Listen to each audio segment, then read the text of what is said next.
Halo guys, welcome back again to my channel bersama saya Hansan di sini, dan seperti biasanya setiap harinya saya akan membuatkan video seputar cryptocurrency. Apa kabar kalian hari ini semuanya? Semoga dalam keadaan yang baik-baik saja. Di video hari ini saya bakal membahas kapan sih kira-kira kita bisa melihat Bitcoin akhirnya siap untuk melakukan rally berikutnya setelah berbulan-bulan stuck di angka 30-an ribu dolar. Kemudian juga kita bakalan bahas secara price action dalam 24 jam terakhir apa yang terjadi dan juga apa yang bisa kita expect dalam beberapa waktu mendatang. Kalau misalnya kalian tertarik tentang semua itu, stay tune terus sampai akhir video. Kita sekarang bakalan mulai dari CoinMarketCap terlebih dahulu. Per hari ini secara global market cap crypto berada di angka 1,21 triliun dolar atau turun sekitar 3,34%. Nah, di top 10 coin sendiri juga kita melihat cenderung semuanya terkoreksi. Penurunannya ranging antara 3, sekian persen hingga kurang lebih 8%. So, itu adalah outlook sementara dari beberapa top coin yang ada. Untuk video hari ini kita akan langsung ke chart karena ada beberapa chart yang pengen saya update ke kalian. Oke, teman-teman, yang pertama adalah chart dari S&P 500. Sekali lagi, untuk sementara S&P 500 masih sesuai dengan ekspektasi kita bahwa sepertinya cepat atau lambat, S&P 500 akan kembali menyentuh all-time high-nya. Cuma pertanyaannya adalah, apakah kita akan ketemu dengan all-time high-nya tanpa ada koreksi yang panjang, atau kita akan terlebih dahulu melihat hal semacam ini terjadi, semacam ini, sebelum pada akhirnya kita kembali rally. Oke, untuk sementara, kalau misalnya kita lihat dari daily maupun weekly, tidak ada yang membuat saya ragu akan senario di mana S&P 500 akan kembali ke all-time high-nya. Yang sekali lagi juga teman-teman, ini nanti akan berkaitan dengan kira-kira kapan gitu Bitcoin itu bakalan siap untuk breakout dari area 30 ribu dolarnya. Tapi kita bakalan cek sekilas dulu untuk S&P 500 dan juga dollar index. Untuk S&P 500 teman-teman, yang kita bisa perhatikan adalah di weekly chart, kita kembali mendapatkan closing paling tinggi, oke? Semenjak bulan April tahun 2022. Dan kalian bisa perhatikan di weekly chart, kita juga sebenarnya lagi visit area weekly levels yang cukup krusial, oke? Ini akan menjadi tantangan terakhir bagi saya. Ini akan menjadi tantangan terakhir bagi S&P 500 untuk menembus, dan saya rasa ini tidak akan kita lakukan dalam 1-2 minggu ke depan. Mungkin kita perlu waktu beberapa minggu, alias saya pribadi memang expect di sekitaran area di sini S&P 500 itu menurut saya lebih sehatnya terkonsolidasi terlebih dahulu. Terlebih lagi di weekly, kita memang melihat ini sebelumnya merupakan area major resistance yang kemudian di flip menjadi support, tapi justru ini kemudian di break dan di flip lagi menjadi resistance. Sehingga kita sekarang approaching lagi area tersebut, teman-teman. Jadi tidak heran jika minggu depan ya kita akan mencoba untuk rally lagi sedikit ke atas, kemudian mendapatkan rejection dari sana. Nah, rejectionnya kita akan lihat apakah ini hanya akan membentuk semacam continuation pattern di sekitaran area di sini. Oke, mungkin kita akan membentuk semacam bull flag di sekitaran area di sini, ataukah kita akan kembali mendapatkan koreksi nyampe lagi ke sekitaran area 4300 dan membuat semacam bullish continuation pattern, bisa aja berupa channel di sini, sebelum pada akhirnya kita kembali breakout ke atas. Contohnya seperti apa kok? Contohnya bisa aja modelnya seperti ini. Oke, bisa aja modelnya seperti ini. Kalau ini running flat, kalau ini adalah semacam bull flag, ya kan? Kalau ini juga sama, ini adalah pattern continuation juga, ini bull flag, sama. Tapi itu yang saya expect, teman-teman. Untuk beberapa minggu ke depan, kita bisa aja melihat S&P 500 itu terkoreksi dan menuju ke pergerakan sideways selama berminggu-minggu. Itu ekspektasi saya. Dan kalau kita ukur, teman-teman, yang S&P 500 itu hanya kurang lebih 6% lagi dari all-time high-nya. Itu tidak jauh, teman-teman. Karena kalau misalnya kalian perhatikan beberapa candle di 2-3 minggu terakhir, ada yang sampai satu hari itu bisa naik sampai 2% di sini. Jadi kalau kita mengalami 3 saja hari di mana kita kembali mengalami kenaikan 2%, itu udah kita kembali ke all time high, teman-teman. Jadi itu bukan hal yang menurut saya mustahil untuk terjadi. Dan juga untuk Nasdaq sendiri yang sebelumnya katanya itu lebih berkaitan atau korelasinya lebih kuat terhadap Bitcoin juga sama. Kita tidak melihat ada indikasi sama sekali untuk pelemahan momentum bullish-nya. Cuman sekali lagi kita juga lagi approaching final boss-nya gitu, teman-teman.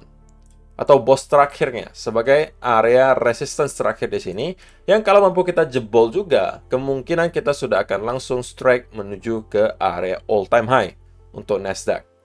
Jadi so far so good untuk Nasdaq dan juga S&P 500 masih sesuai dengan skenario yang dari kemarin udah kita bahas, dan dollar index juga sama, teman-teman.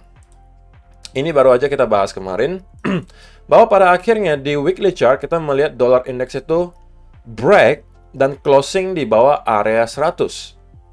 Sehingga bagi saya ini menandakan bahwa dollar index sudah siap untuk mengalami drop yang lebih dalam.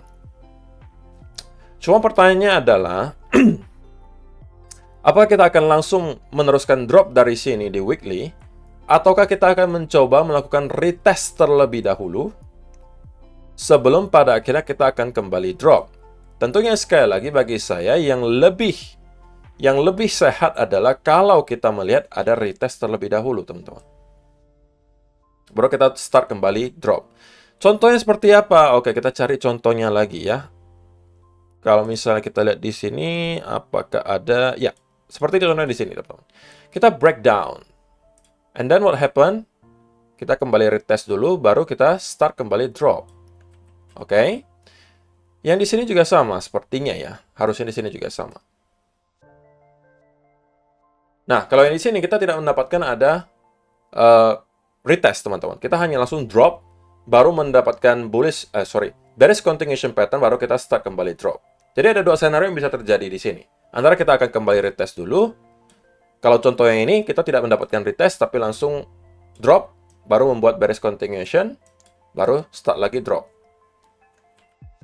Tapi intinya adalah, untuk dollar index, karena kita sudah break di bawah area key level di sini, maka saya pribadi juga cenderung masih akan tetap bearish untuk midterm.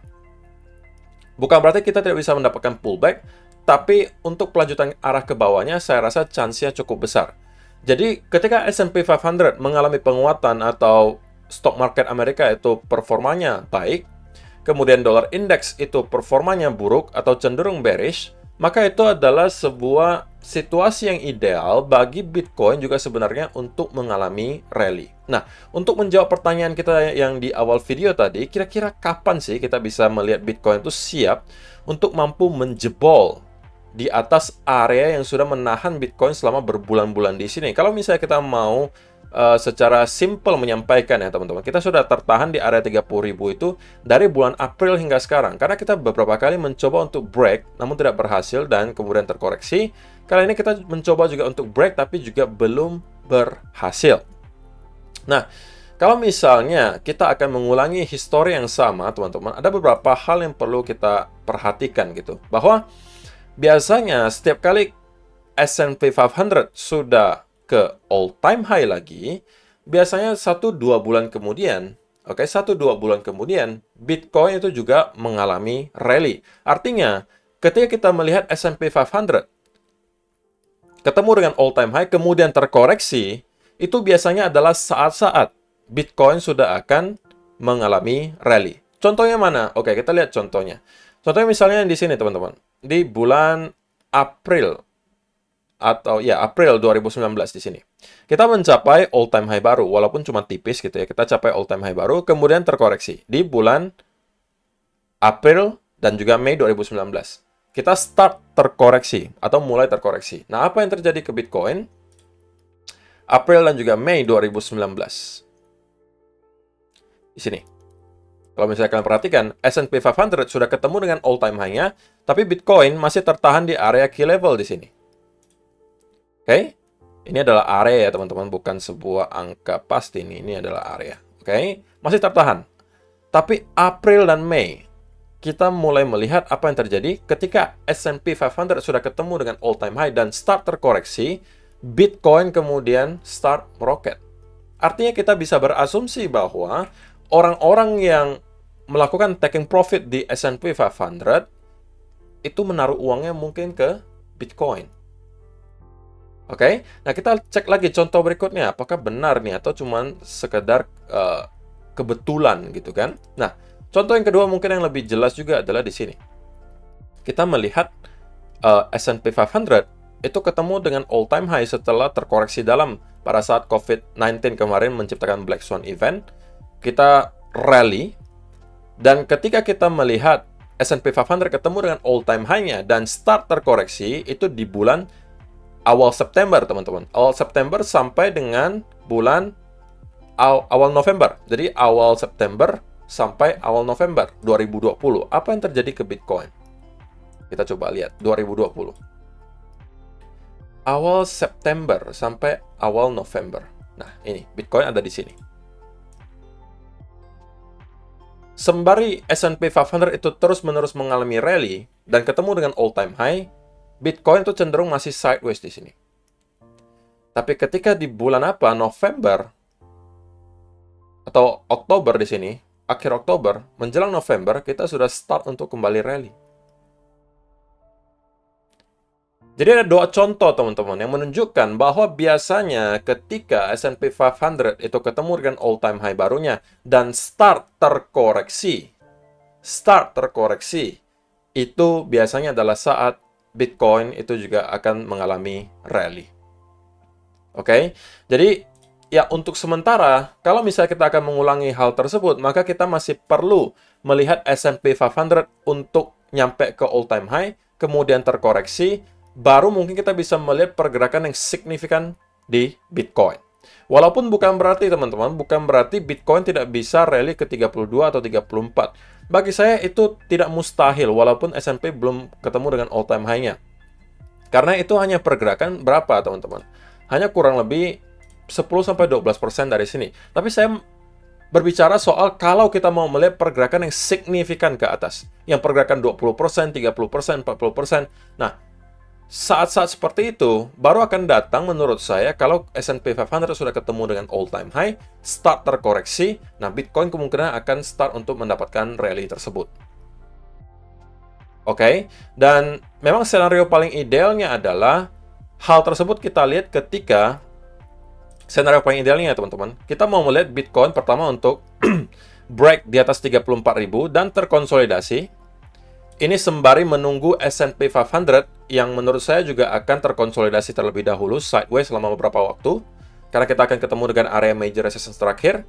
Sebelum pada akhirnya kita akan kemungkinan bisa menjebol area tersebut dan juga ketemu dengan all-time high.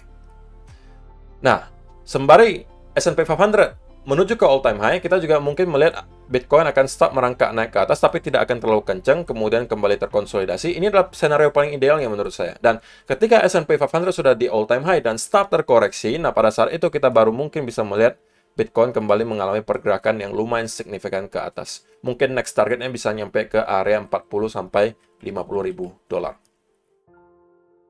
Oke, jadi ekspektasi saya adalah itu yang terjadi dalam beberapa minggu atau bahkan bulan ke depan. Kita bakalan cek kebenarannya iya atau tidak, teman-teman. Tapi menurut kalian bagaimana? Apakah kalian mempunyai skenario lainnya yang mungkin bisa kalian bagikan ke saya? Boleh kasih komentar di kolom komentar di bawah.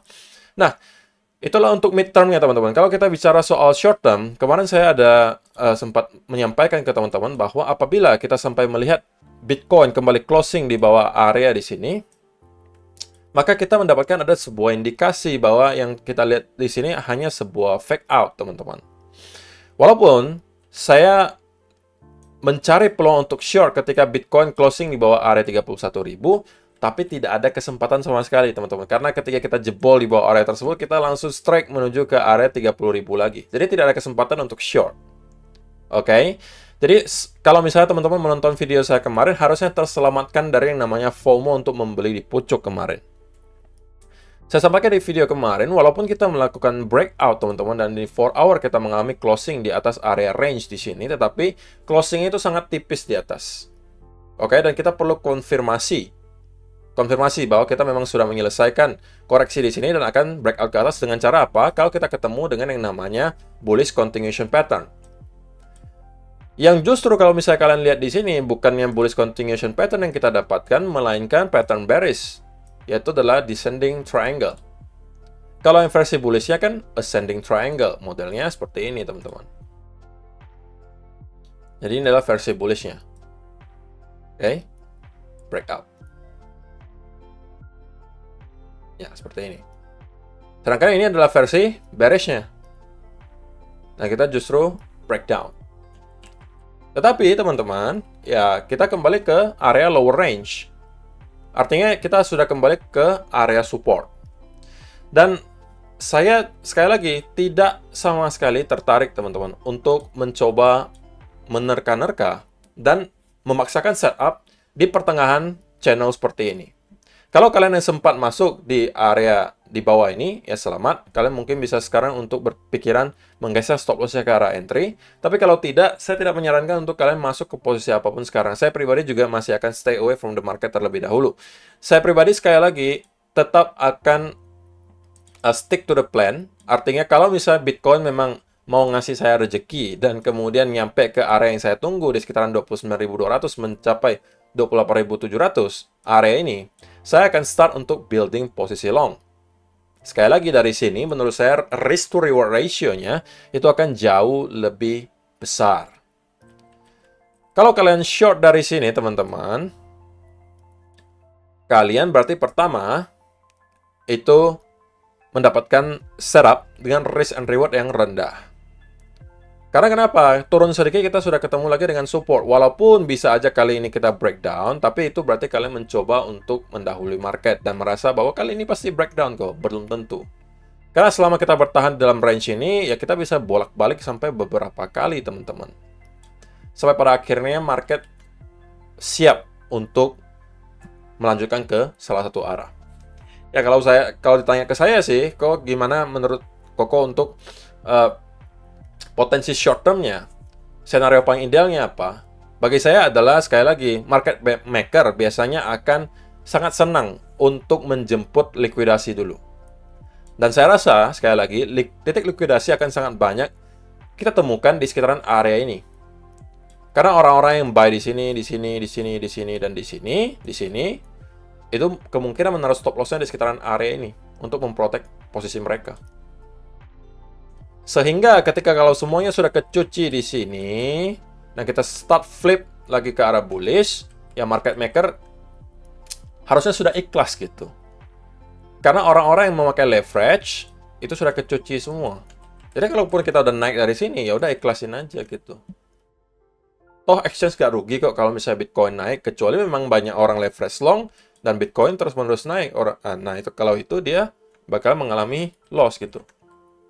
Tapi kalau tidak, ya terserah aja mau naik ke 50.000 kek, 60.000 kek. Asalkan nggak ada terlalu banyak orang pakai leverage, yang nggak ada insentif bagi para exchange untuk menjemput likuidasi tersebut. Begitu kan? Jadi, untuk sementara karena kita juga berada di weekend, teman-teman, sangat tidak saya sarankan untuk teman-teman memaksakan setup gitu ya. Kecuali memang kalian scalper, oke lah. Kalau kalian scalper mungkin masih bisa curi-curi, ngambil. Kalau misalnya kita ternyata kembali ke sekitaran area di sini dan ada membuat misalnya double bottom, nah ini mungkin bisa kalian manfaatkan untuk kembali mendapatkan scalping setup. Tapi kalau untuk day trading, saya tidak sarankan. Kalau saya pribadi menunggu kita kembali ke area di sini dan saya akan start untuk building posisi untuk long. Oke? So, saya rasa itu aja yang perlu saya sampaikan di video hari ini. Terima kasih untuk teman-teman yang sudah menonton sampai selesai. See you in the next video. Bye-bye.